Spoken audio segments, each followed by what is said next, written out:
এইভাবে অবিরামভাবে তৈরি হয় সোয়েটার।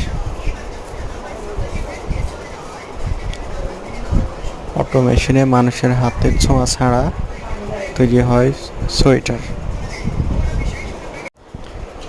এই সোয়েটার বিক্রির মাধ্যমে বহির্বিশ্ব থেকে ব্যাপক পরিমাণ রেমিটেন্স আদায় হয়, কিন্তু দুঃখের বিষয় হলো সারা রাত জায়গা থেকে যে সোয়েটার বানায় শ্রমিক, সেই শ্রমিকের কোনো মূল্য নেই।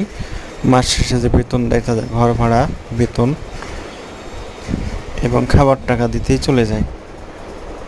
এবং তারা যে রাত জেগে সোয়েটার বানায়, তাদের শরীরের ব্যাপক পরিমাণ খাবারের ঘাটতি হয়, কিন্তু এদিকে নজর নাই কারোই। তারা শুধু অর্থর পাহাড় গড়ে, কিন্তু মানুষের শরীরের দিকে কোনো নজর দেয় না। মানুষের স্বাস্থ্য ভালো থাকলে যে ভবিষ্যৎ উৎপাদন আরও বৃদ্ধি পাবে, দক্ষ কর্মী বৃদ্ধি পাবে, এই নজর কারোই নেই। শুধু লোভী মানুষ, টাকা লোভী, টাকার জন্য তারা যেভাবে ইচ্ছা মানুষদের সেভাবে খাটায়।